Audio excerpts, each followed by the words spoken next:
Hello future CAs, welcome back to my channel again. So if you are a CA inter aspirant, you are in the right place.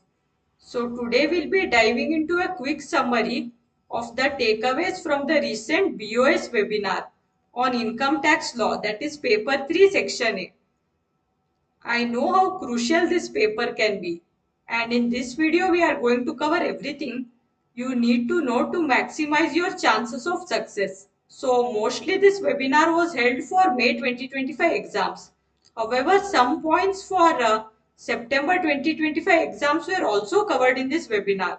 So in case anyone watching this video is planning to appear in the September 2025 exam can also watch this video.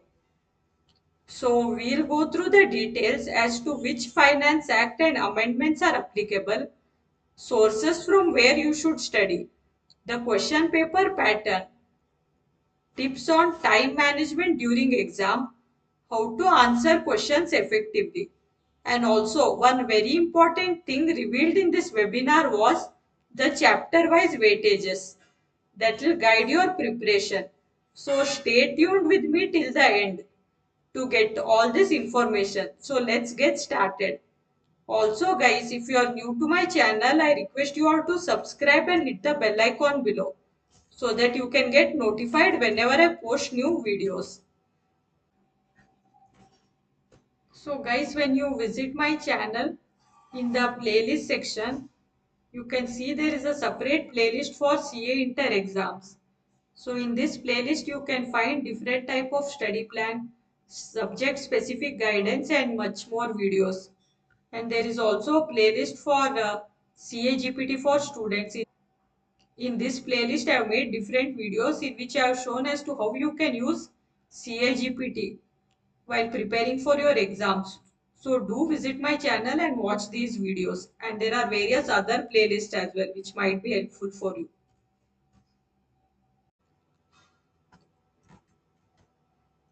So the first point discussed in this webinar was regarding which Finance Act or amendment is applicable for the May 2025 as well as for the September 2025 exam. So the Income Tax Act as amended by the Finance Act 2024. So this is applicable for your May 2025 as well as September 2025 exam. And the relevant assessment year for both these attempts will be assessment year 25-26. Now coming to the significant notification and circulars. So for your May 2025 exams, the notification and circulars issued till 31st October 2024 is applicable. And for your September 2025 exam, the notification and circulars issued till 28th February 2025 are applicable. So ensure you go through this notification and circulars. The next important point discussed in this webinar was the sources from where you should be studying for your upcoming May 2025 exams. So the study material. So the first source is your study material which is available on the BOS Knowledge portal. So the October 2024 edition is applicable for your May 2025 exam. The next suggestion here given was study the chapters as per the sequence given in the study material itself. For subjects like income tax, it is better to study the chapters in the order given in the textbook itself because they are arranged in a logical flow that is from basic to advanced concept. Each chapter builds on the previous one, making it easier to understand and remember. For example, you need to understand basic concepts like residential status and total income before you tackle topics like deduction or clubbing of income. Also, the ICI exams follow the same structure. So, studying in order will help you both understanding and also it will help in preparation for the exam. And it will also save time, avoid confusion, and it will also make your revision smoother. The next source from where you should be studying is the booklet on case scenario. So in February 2025, a booklet on case scenario was released. So this booklet has different type of MCQ which you can practice from here. So this is very important. So as 15 marks of your question paper of income tax law will be relating to MCQ, the MCQ will be case scenario based. So it is very important to go through the case scenario booklet. The next source is revision test paper. It is very important to practice all the questions from the revision test papers as well. Next you have Saransh. So the January 2025 edition of Saransh is applicable for the May 2025 exam. So Saransh can be used for revision purposes. This has short summary notes from each chapter, and the notes are given in summary form, bullet points, pivot table, flowchart, etc., which you can easily use for revision, and you'll also be able to recall easily. Next, we have the model test paper. So, the February 2025 edition of model test papers are relevant for the May 2025 exam. Next suggestion was given to practice the mock test papers as well.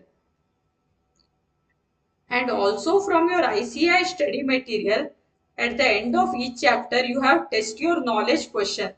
So it is very important to practice the questions from all of this. And apart from this, the ICI is conducting the live virtual classes as well. The recording of this is available on ICI CATube YouTube channel. So you can watch these classes. In case you have any doubt on any particular chapter, you can get your doubts cleared via these classes.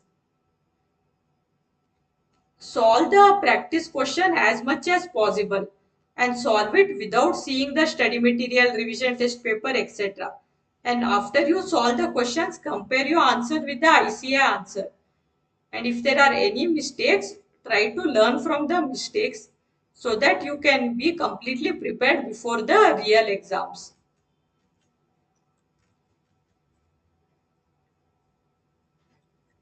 Next in this webinar, some light was thrown on the question paper pattern.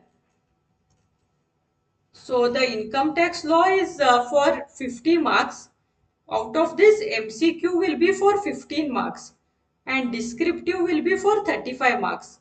So for your MCQ, there will be case scenario based MCQ of 15 marks, and all MCQ are compulsory. Apart from the MCQ part, in the descriptive part, there will be totally 4 questions. Out of that, question number 1 is compulsory question, and this will be for 15 marks.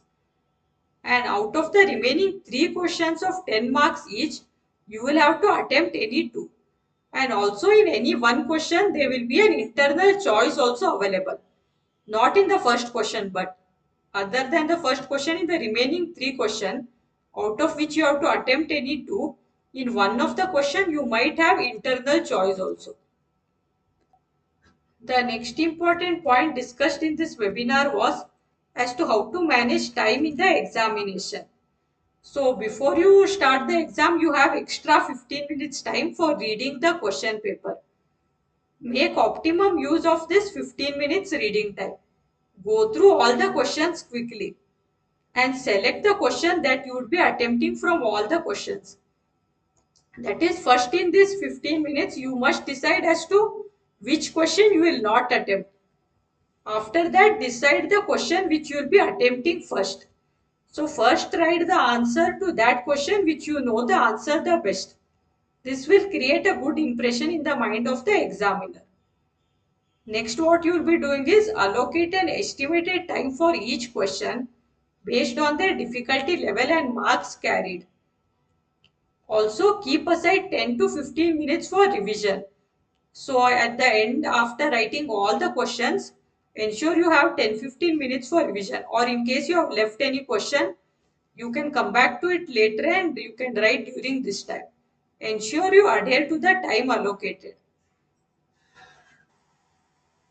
Also write each answer in commensuration with the mark which the question carries. That is, the answer should be precise and to the point.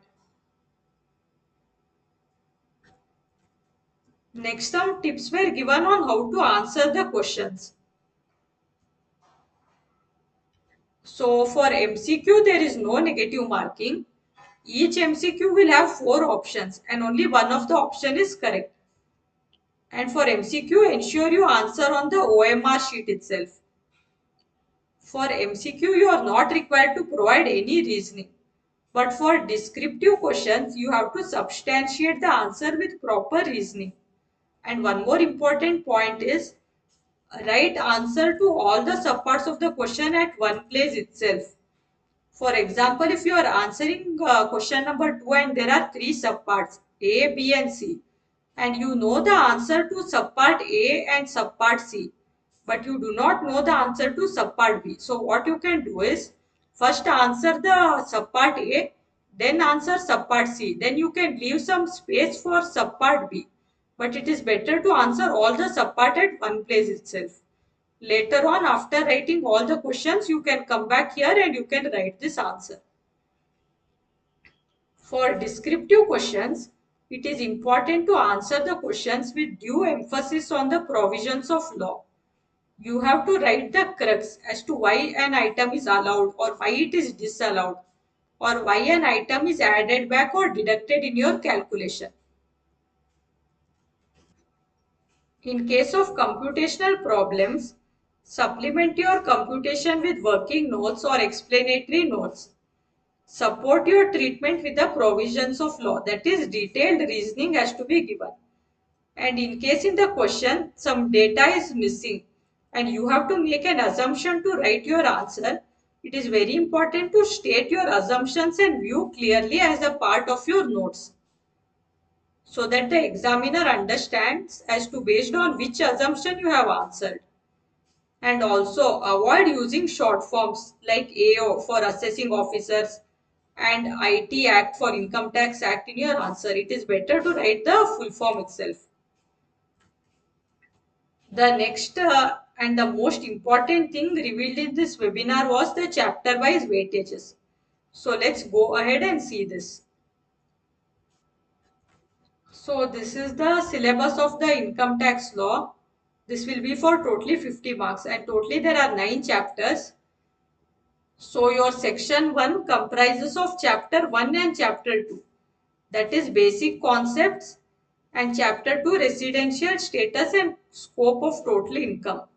So the weightage and marks allocated to this are as follows. So the weightage for this section 1 is 10 to 20% and the marks allocated for this is 6 marks to 8 marks. So request you all to grab a pen and notebook and note down this part of the video so that you can prepare for your exams accordingly. Next we have section number 2. This includes chapter 3, heads of income. So the weightage and marks allotted for this is as follows. The weightage allocated for this is 25% to 30% and the marks allotted are 14 marks to 18 marks.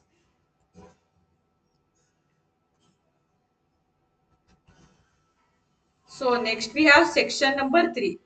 This includes chapter 4, income of other person included in assessee's total income. Chapter 5, aggregation of income, set off and carry forward of losses. And chapter 6, deductions from gross total income. The weightage allotted for this section is 15% to 20%. And the marks allotted to this section is 8 marks to 12 marks.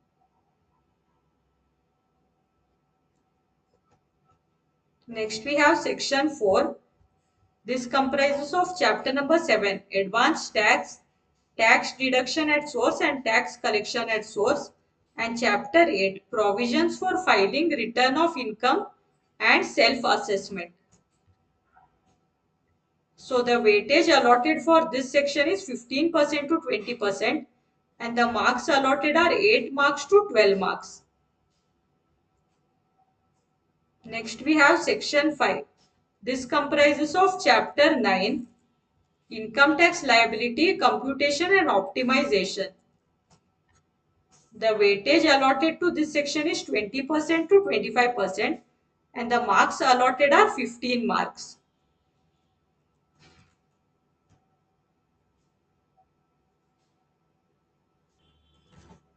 And that wraps up our summary of the CA Inter Paper 3A Income Tax Law session from the BOS webinar. I hope this video helped you clear your doubts and also gave you some solid strategies to approach the exam. If you found this video useful, don't forget to hit that like button and also subscribe and share with your friends who are preparing for the exams. All the best for your preparation, and remember, consistency is the key to success. Happy studying, and I will see you all in the next video.